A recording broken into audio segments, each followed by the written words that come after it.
Hey guys, this is Lisa. And before we get started with this episode, we wanted to say thank you for listening and supporting us. We've been hearing from a lot of you on social media and other platforms about how much you're enjoying the podcast, and we really appreciate it. To help us out, we would like to ask you for a few things. Number one, please review us on iTunes because that helps other people find us. And if you like what you hear, please tell your friends, because just word of mouth is the best thing that can happen for our podcast.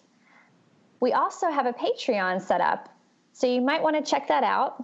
For just a few dollars a month, you can get extra mini episodes between our main episodes. In fact, we've been talking about Stranger Things, and our Patreon supporters got to hear a special episode on the Montauk Project.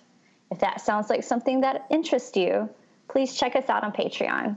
Again, thank you.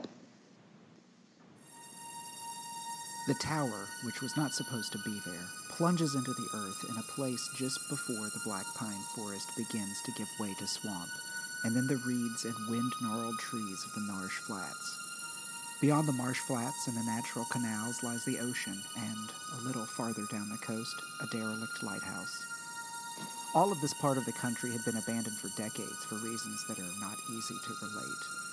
Our expedition was the first to enter Area X for more than 2 years, and much of our predecessors' equipment had rusted, their tents and sheds little more than husks. Looking out over that untroubled landscape, I do not believe any of us could yet see the threat. This is the No Fear Podcast.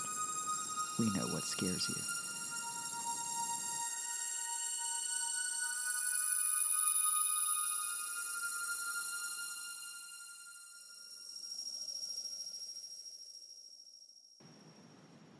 Hi, I'm Matt. I'm Mel. I'm Lisa. And this is the No Fear Cast, the podcast where we dissect horror and all the things that scare us. This is Season 2, Episode 4, and we're wrapping up our exploration of the fantasy and horror of the alternate reality, specifically as it appears in books. Okay, well, readers of Jeff Vandermeer's Annihilation will recognize the intro that Matt read there for us, which I believe Annihilation now has a movie that will be coming out. So that may be something else to check out in addition to reading it. And we wanted to focus in this particular episode on these kind of otherworldly alternate reality or universe places, not just in TV and movies as we did last time, but as I mentioned in the intro, in books. And so we'll be talking about novels and short stories. And I think we should probably begin our conversation by going back to, in some ways, the beginning. There may be alternate dimension and alternate universe books or stories before Flatland, A Romance in Many Dimensions, which appeared in 1884 and was written by Edwin Abbott, to be precise. But most people cite Flatland as one of the first appearances of the idea of other dimensions in literature. Basically, Abbott was writing a satire about Victorian society by using different dimensions. So Flatland takes place in Flatland, which is a two-dimensional place. The narrator is a character named Square, who somehow starts traveling through different dimensions. So he ends up in a one-dimensional place where there's kind of like dots or points. He ends up in a three-dimensional place where he meets a sphere named Sphere. And then I think toward the end of the book, he discovers the implication that there could be even a fourth dimension, which is in some ways kind of almost, I mean, I don't want to give too much scientific credit to this because it's obviously a satirical story about characters who are geometric shapes. But the book became quite popular after Albert Einstein put forth his theory of relativity, because it was a place where Abbott kind of pointed to time as space. That's a possibility of the fourth dimension. And when I was looking up some stuff about Flatland, I discovered that there are 2 movie adaptations, evidently. Well, actually 3, I think. There's a short and a full-length movie that came out in 2007, and then there was an animated film in the 60s. And Flatland has also been mentioned in various pop culture arenas as well. I think Carl Sagan and Stephen Hawking have mentioned it. It's been mentioned on The Big Bang Theory and Futurama. So oddly enough, for a book that probably not a lot of people still read in school per se, it does get some play in people who are interested in alternate dimensions. The other early book is one that influenced H.P. Lovecraft. We probably wouldn't have H.P. Lovecraft writing the way he did if he hadn't read W.H. Hodgson's work, in particular The House on the Borderland, which came out in 1908 and was mentioned as one of Lovecraft's favorite writers in Lovecraft's the supernatural in fiction. And incidentally, Terry Pratchett also mentioned Hodgson's books, particularly House on the Borderland, as kind of an inspiration for him and what fantasy could do.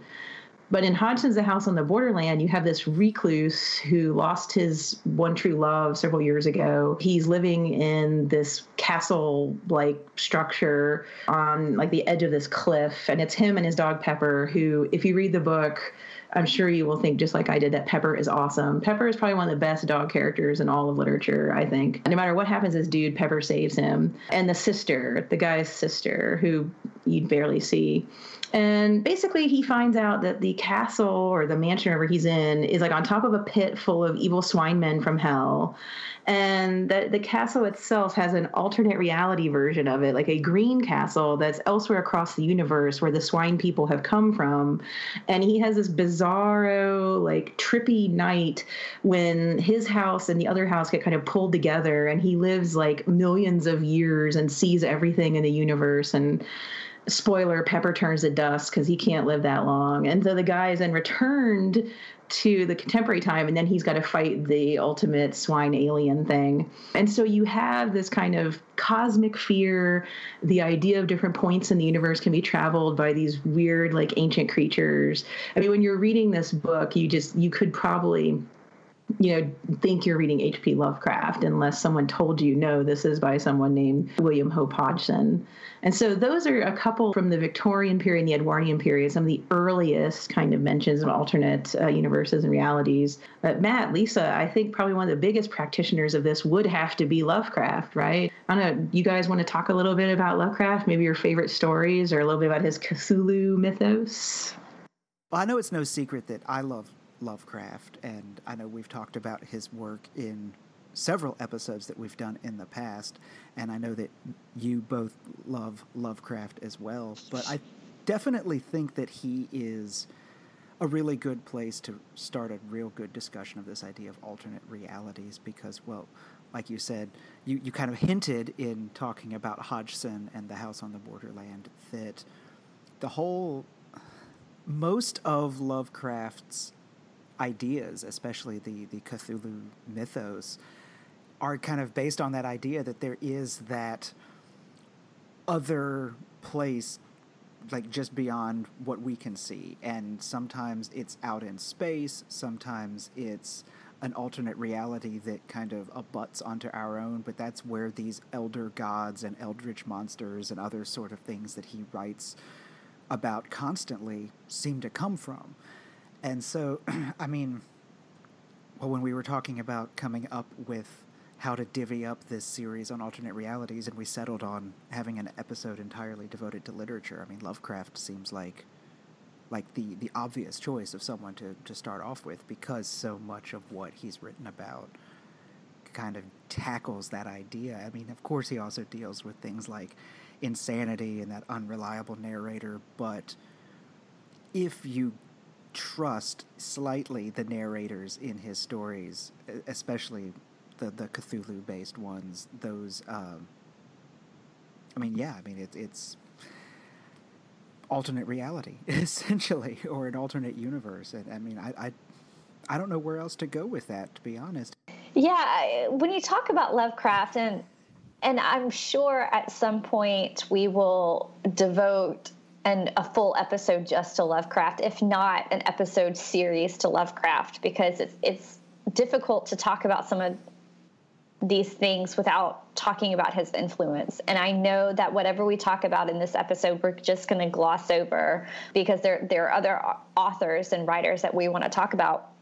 But with Lovecraft especially, he does seem to be, the father or the grandfather of alternate realities, because what you see with Lovecraft, and especially coming after it, you see this whole entire almost subgenre of horror that is called Lovecraftian horror, or sometimes it's maybe cosmic horror.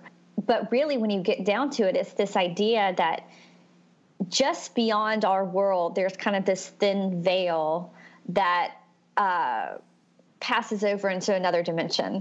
And on that other side is something very frightening. And so, Matt, some of the things that you were talking about, that Lovecraft also uses as themes in his work, like insanity or the unreliable narrator even, that kind of goes hand in hand with this idea of an alternate reality, because a lot of what Lovecraft does, and especially in his Cthulhu mythos, like The Shadow over Innsmouth or The Call of Cthulhu, some of those short stories, it's this idea that not only are there places in this world where another dimension will cross over, but the things that are going to come over are not anything we want to ever encounter.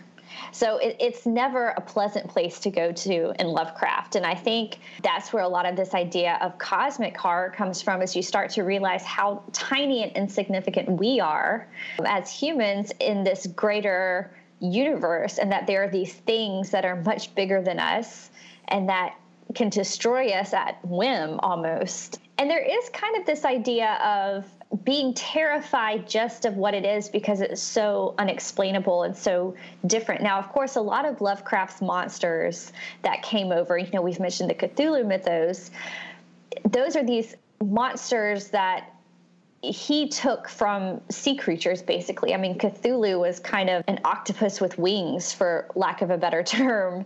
And when you look at something like the Stranger Things monster, especially when we're getting bigger glimpses of it in the promos for season 2, it's clearly influenced by Lovecraft. It's this big, giant octopus spider-like thing that's coming. But beyond just Cthulhu and the Elder Gods and everything that we see coming over in that mythos, Lovecraft really tackles the idea of another dimension is terrifying just on the idea that it is so unknowable to us. And I'm thinking of a story like The Color from Outer Space. I hope I got that title right. Something like that. But just this idea that they don't even have the words to describe what they see when the thing crosses over, because it's something that they don't even have words to describe. It's nothing that we have in this world.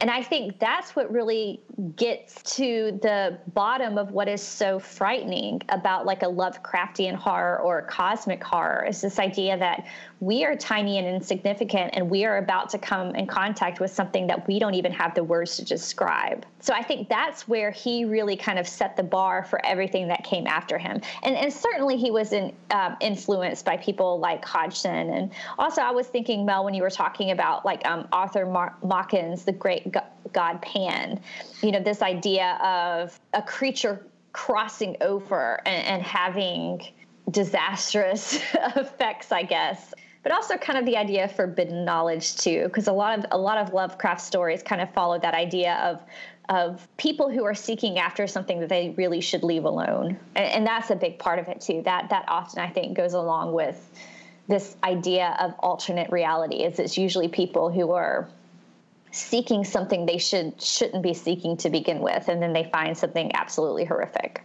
Yeah, I was actually thinking of the Lovecraft story From Beyond while you were talking, and the story where I think the guy's name is Tillinghast, and he is basically the forbidden knowledge thing. Like, he has created a machine so that he can see all these creatures, these really hideous looking creatures that were previously invisible to us. And so there's like this other dimension that's surrounding us at all times. And it's not just the forbidden knowledge, because once he makes the creatures visible to us, then we are visible to the creatures and they start disintegrating everybody. But it's also the idea that they were there the whole time. Like, while everybody was going about their normal business, not even knowing they should be scared, there were these other dimensional creatures like floating around everyone. And that idea that danger or the unknown or something that you don't understand is like just like if the right frequency is hit or the right whatever spectrum at whatever kind of technobabble you need, all of a sudden this thing that was always there becomes visible. It's almost like we should have been scared and we didn't know, but we didn't know about it. That unknown idea, literally. And the other thing I was thinking about is the kind of Hitchcock aspect of Lovecraft, because it's always just normal people going about their day and then they fall into horror. So Tilligast Friend is like, whoa, like I didn't sign on for this, or The Shadow Out of Time, where just a regular dude gets sucked up in like an alien body conscious switching, snatching scenario. And so there's this idea that we're constantly surrounded by weird things that we don't understand. And it doesn't matter who you are. You don't even have to be looking for it. The Color Out of Space, gets a farmer and his family who live in the middle of nowhere. Like, you're not even looking for something weird to happen, but it gets you anyway. And I think that idea of it being ever present and always around us, whether we know it or not, and the idea that it can get you no matter who you are or what you're doing, whether you're going after that forbidden knowledge or you live next door to someone who is, I think is really terrifying. Well, that's it, isn't it? Because if it was just the people who were seeking after the forbidden knowledge, okay, that's easy. I don't go around doing that, so I'm safe. But part of this idea of cosmic horror is that when it comes to the greater universe, we are so tiny and insignificant that anybody can, as you said, fall into it. You can be a farmer in the middle of nowhere and suddenly you're caught up in this, because really in a lot of these Lovecraft and Lovecraftian stories that followed, humans are just kind of ants that get stepped on every once in a while when these things cross over. And I think you're right. I think that really gets down to the core of what is so terrifying about it. In talking about all this cosmic horror, I want to at least throw out a mention to Laird Barron. If none of you are reading Laird Barron, first of all, you need to stop and go find his stuff, because he's fantastic. And he's probably, I would say, one of the most talented people writing today, but specifically writing about cosmic horror. And he has a story that appeared in fantasy and science fiction, I think, in 2001, called Shiva, Open Your Eye. And it's been reprinted since then. It's pretty easy to find. But it reminds me a lot of what Lovecraft is doing with this idea of we are tiny and insignificant, and there is something very terrifying just on the other side that is waiting to get us. And I'll just leave you with that. So Laird Barron's Shiva, Open Your Eye.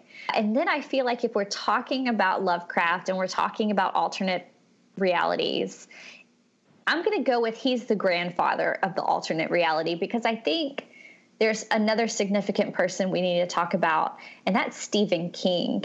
Because when we were coming up and brainstorming ideas for this episode, I thought, well, there are a couple of Stephen King stories I can think about that deal with alternate realities. And then I just kept adding to the list and adding to the list and adding to the list. And I know I left things off, but he's really doing a lot. So I'm going to go ahead and say if Lovecraft is the grandfather of the alternate reality, then Stephen King's got to be the father of it. I don't know. What do you guys think about that? Oh, absolutely. And I mean, Stephen King is just where to begin? Right. I mean, you can't have a horror podcast without his name popping up, every episode or two anyway.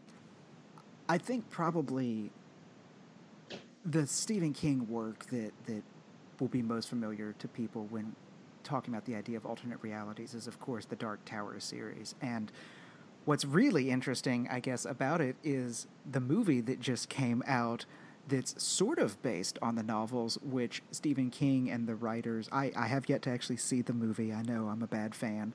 I just didn't get a chance to see it. But they did basically say that this is sort of another cycle of the Dark Tower stories. And for those of you familiar with the Dark Tower series, you'll know what I'm talking about. And those that aren't, you'll just think I'm talking nonsense. So I'm trying to be non-spoilery here. But what's really interesting, I mean, the Dark Tower series is far and away my favorite Stephen King. I mean, I say that, but then, of course, I think, oh, but then there's also It and The Stand and everything else. So it's hard for me to pin down a favorite Stephen King, but there was something about the Dark Tower series that drew me in from the very beginning. And I know that he has even said that, he wrote the entire series based on the first sentence, which he just had this flash of back in the 70s. The man in black fled across the desert and the gunslinger followed. I mean, that's a great hook right there. But the whole series takes place between our version of Earth and another version of Earth that has, as he says, moved on. And there's lots of hopping back and forth between them, and it's such an interesting idea that there is this nexus at the center of all of these worlds, in this case the Dark Tower, that ties together all of the universes. And what I think is so brilliant about what Stephen King did is he used it as a way to tie together so many of his other works.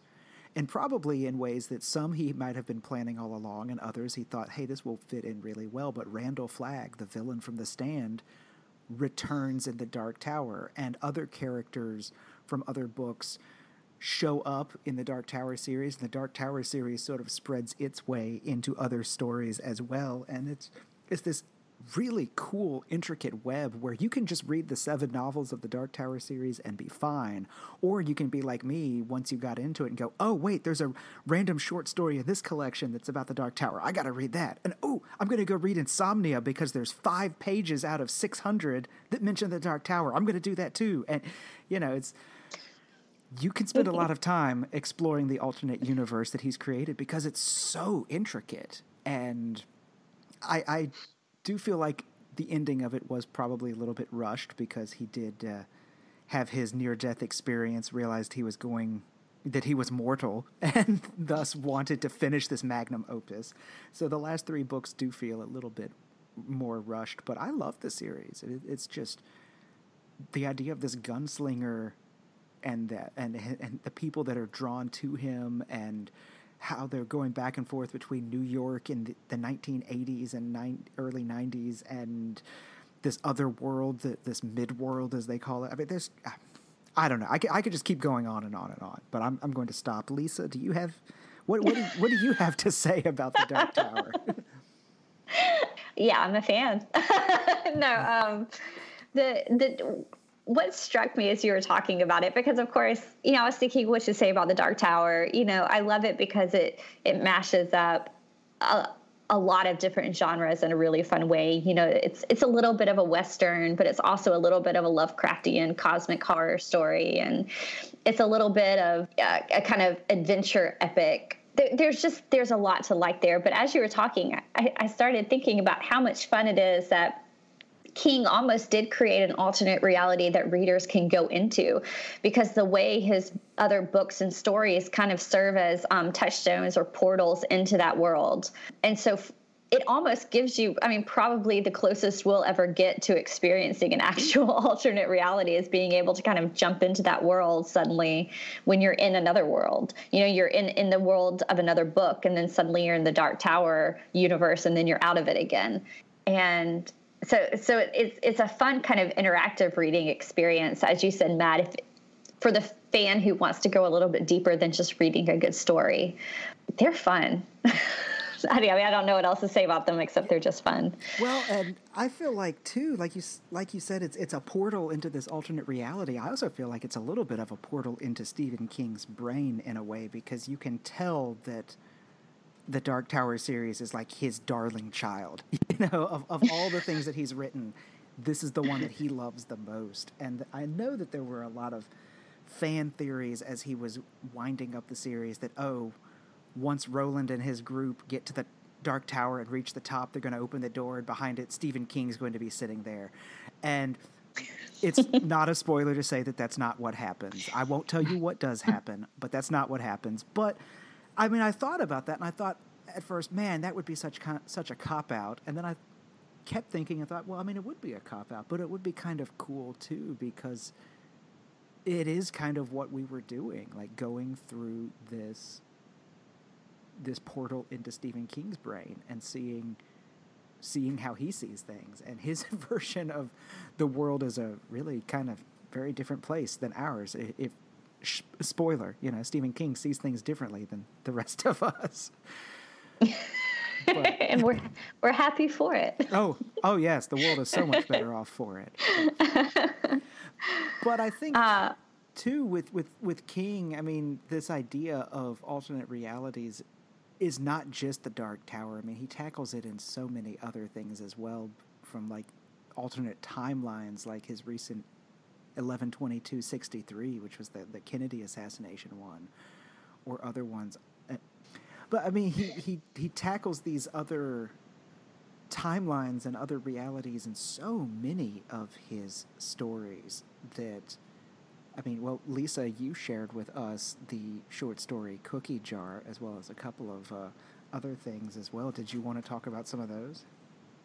Yeah, well, and this is where I was really having fun prepping for this episode. So you mentioned 11/22/63, which may be, I mean, I kind of go back and forth on this, but it's one of my favorite Stephen King's books. Some days it's my favorite because to me, number one, it's just a fun thing to think about, but it's a true alternate reality, even though it is time travel. It's a true alternate reality in that there's like one portal, we don't know why it's there, and you can just kind of step through it and be in this other place. But he really explores the consequences of traveling between different dimensions and what it would do to a human, what it would do to history, especially if you're time traveling. And it does that in a really interesting way.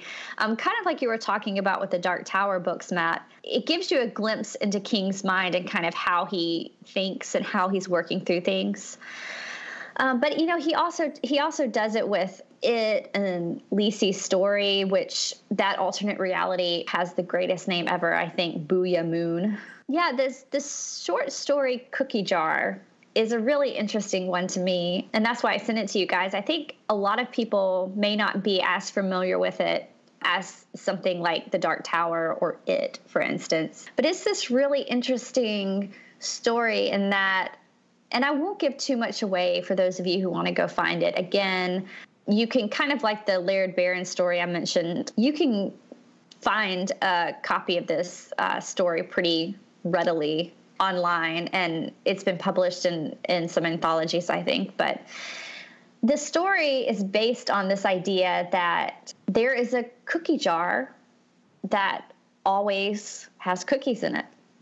Something very simple.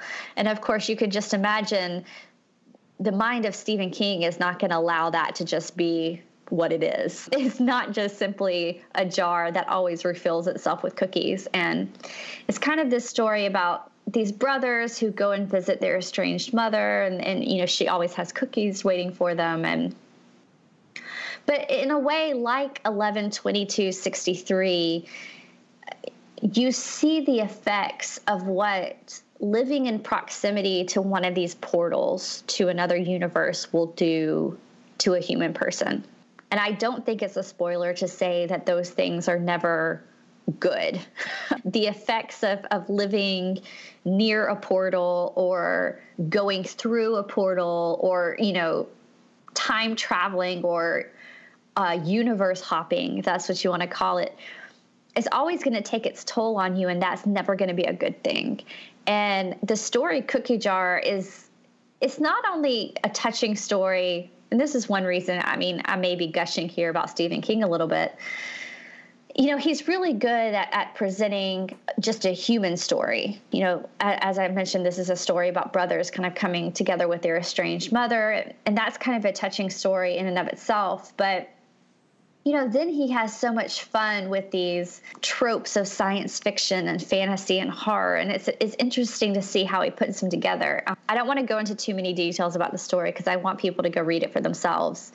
And I'm calling it a short story. It may be closer to novella length. I'm not entirely sure, but it's worth a read. And if you haven't read it, I would highly suggest reading it because it's a great alternate reality story. And before we get too far away from Stephen King, I do want to just back up and say about 11/22/63 that I agree with you that, I really liked the story when I read it. I really enjoyed the ideas behind it and the story itself and the characters. There was a lot about it that was really well done.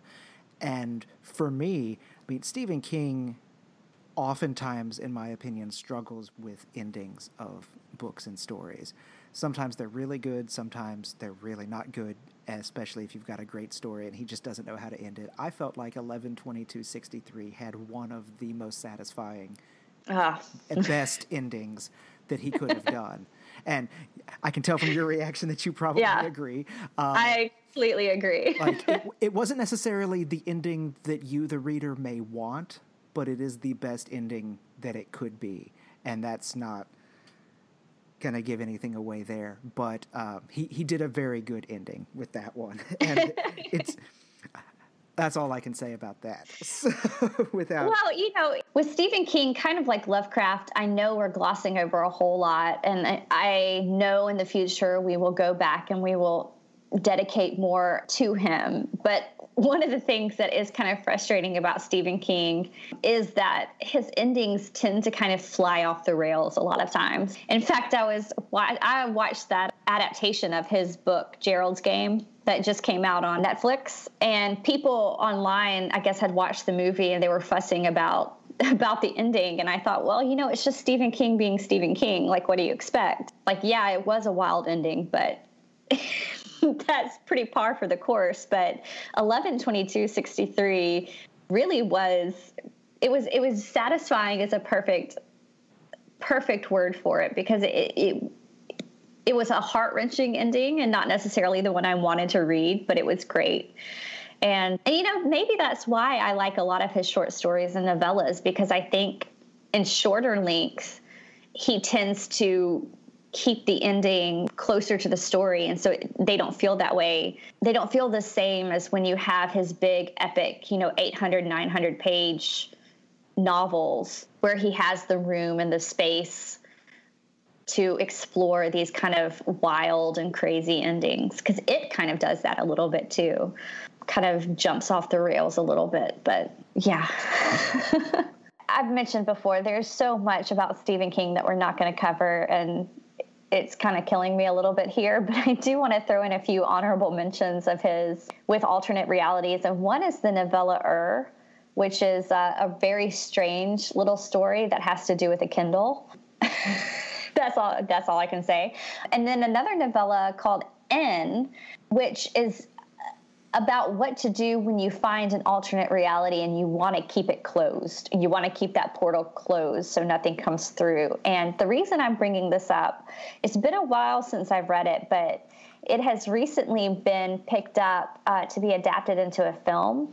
I believe they're going to call the film 8. Don't quote me on that, but the book does a lot with 7 and 8s and counting and math, and it all makes sense in the greater scheme of things. But there's also a very Lovecraftian monster in that one. In fact, he didn't even go very far with naming the monster when he named it Cthulhu, which is, basically just a few letters short of Cthulhu. But anyway, like I said, I just kind of wanted to throw out, I mentioned for N, for those of you who haven't gotten a chance to read that little novella, maybe you'll want to before this movie 8 comes out. Well, at the risk of cutting our Stephen King discussion short here, because I know what a master he is at this idea in fiction, I just want to throw Neil Gaiman's name into the mix, because I feel like though he's approaching it from a fantasy point of view, there's a lot of his writing that has these kind of other worlds, like The Ocean at the End of the Lane, where the kid goes into another world and maybe something nasty can come back. Neverwhere also has kind of an underlying alternate world. Stardust has this wall where I think people guard the kind of real world versus the fairy or the other world. And then, of course, there's the movie Mirror Mask, or the book, which became a movie, Coraline, where you have kids finding portals into other worlds, which the Coraline is just so creepy to me, with like the button eye parent kind of universe. And she has to figure out, what's going on. But yeah, I feel like Gaiman is kind of a big mover and shaker in this kind of idea of there's another dimension there, though it may be a little bit more Narnia than what King and Lovecraft are doing. I'm not sure. Well, I mean, I think Neil Gaiman is absolutely the right name to bring up next in this discussion of alternate realities, because, I mean, it's very rare that I get to talk about two of my favorite living writing authors in the same breath, basically. But Stephen King, absolutely love him. Neil Gaiman is right up there with him, in my opinion. His imagination, his descriptions, his ideas are just so fun to read. But like you said, so many of his works tackled these ideas of alternate realities in some shape or form. Neverwhere is one that you mentioned, his first official novel. He had been writing the Sandman graphic novel series for a while, but Neverwhere really tackles that idea of alternate realities in the London Underground, basically. And I mean, I'm trying, like we did with Stephen King, to avoid this idea of spoilers, and because there's so much that I want to say and so much that I want to gush about with Neil Gaiman, but I don't want to ruin the books for anyone who hasn't read them either. So this is so tough. But if you have not read The Ocean at the End of the Lane, that would be and you're interested in alternate realities. If you're just interested in Neil Gaiman, start with American Gods. That book is incredible, and they did just adapt it into a show on Starz, which is also extremely good. But if you're interested, that's wonderful. But if you're interested in this alternate realities, I'd say start with The Ocean at the End of the Lane and work from there. There's so much about that book that is just, it's so well done. And the opening chapter will just break your heart, because it was an autobiographical experience that he was writing about.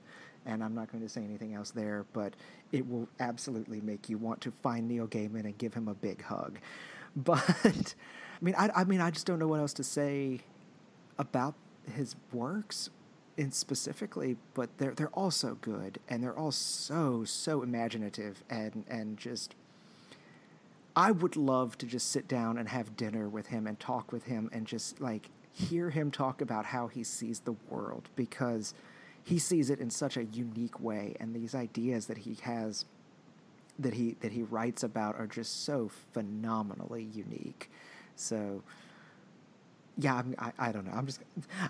This whole episode has just been Matt gushing about Stephen King and Neil Gaiman when I'm talking, it seems like, but without saying much of substance. But I mean, it's, good God, he's such a great author, and I really do feel like his ideas are just so beautiful. So beautiful is really the right word to describe Gaiman's writing. And if you haven't read any of his, he is somebody I would put on the list for sure. He almost has a fairy tale like quality to his writing. Everything feels like it stepped out of folklore, and it all feels oddly familiar, but at the same time completely unique, if that makes sense at all. But as I was listening to you two talk about it, you're right in that he is tackling alternate realities in a lot of his works. I mean, even you could probably make an argument for American Gods that there is at least a world that we don't see a whole lot of that exists alongside ours. Maybe not exactly another dimension, but certainly a world invisible to most humans. But where you have like Lovecraft and the cosmic horror that Stephen King, I think, is writing from, the idea that there's so much going on that we don't know about. Neil Gaiman is coming from a completely different path than the Lovecraft one. And Matt or Mel, one of you mentioned Narnia. And it's exactly that.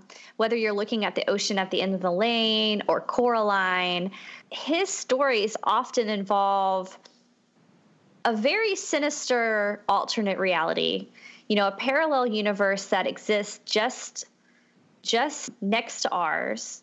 There's something very evil there, although kind of like a Narnia or an Oz. Neil Gaiman's usually require a child, both to cross over between the worlds, but also to protect our world from the other one. And again, I don't want to say too much for those of you who haven't read The Ocean at the End of the Lane, but it is one of the most beautiful beautifully written stories that I've read. And I felt so many emotions reading that book, but I do like that idea of it requires a sort of childlike innocence that, you don't always get that in the Stephen King stories. You get them in some of them, but his are much more firmly set in the adult world. Whereas Neil Gaiman kind of takes us back to our childhood where, again, there is a tradition of literature that we probably don't have time to talk about in this episode, but alternate realities that require a child to be the key to the gate. Well, I think it works really great on so many levels. The idea, the nostalgia factor, which I feel like the word nostalgia is too simplistic for the emotions that I feel when I read Gaiman.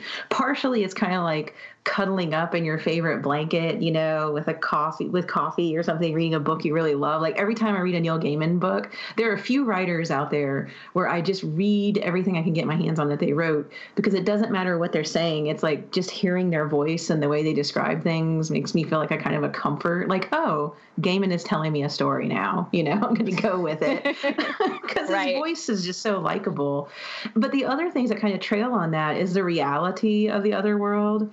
Like, I like those kind of books. I like this kind of idea. I don't believe that I can fall into, the sewer outside my house and there's a whole world going on down there. No. But my imagination, like, I love that kind of fictional possibility. And so I gravitate toward books like that. And Gaiman's books are like popcorn for someone who's interested in that kind of almost like fairy tale, there's another world. But I do think, while you were talking, Lisa, I thought of this.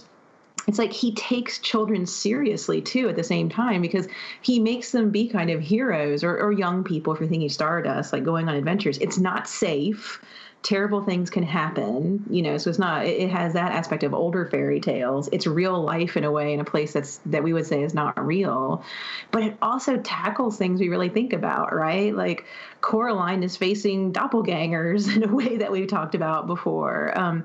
What kid hasn't thought that their parents were a drag and their life was boring and they wish they could run away for something else? And that's such a simple little thing that everybody wishes, but there's the horror of it actually happening, and I feel like he taps into those ideas so well, the adventure aspect, but also the real danger aspect, and just the fact that I think we all kind of think we wish we could try something else, and alternate doesn't always mean good. Alternate sometimes means that we have to make a choice as to what we really want, or maybe what we first were trying to get away from really wasn't that bad, Well, that's probably actually a good point for us to go ahead and bring this to a close. Now, as we were originally planning this episode, it was just going to be a single episode where we talked about books and alternate realities, but we've sort of run out of time, as you can see, and we have a lot left on our list of things that we really want to talk about, so we're going to actually split this up and have a follow-up episode where we discuss further some more novels and short stories and authors that are using alternate realities and alternate universes in their writing. So we'll see you again in 2 weeks. Thanks for listening.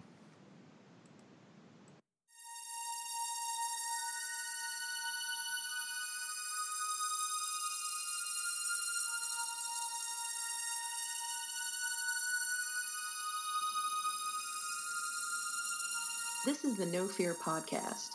You can find us online at Twitter and Instagram at No Fear Cast. That's KNOW Fearcast.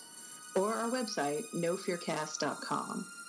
If you want to contact us, send us an email to nofearcast@gmail.com. Download us through iTunes, Stitcher, or anywhere else podcasts are found. If you like what you hear, leave us a 5-star review on iTunes, or you can support us on Patreon.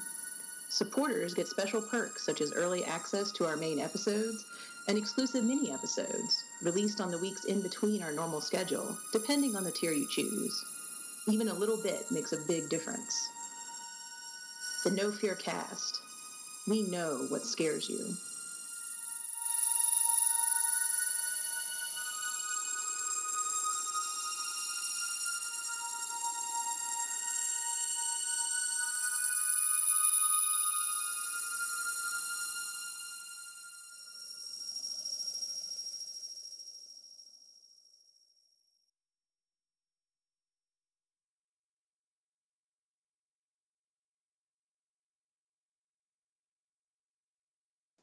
This is a personal project and not related to any academic institution.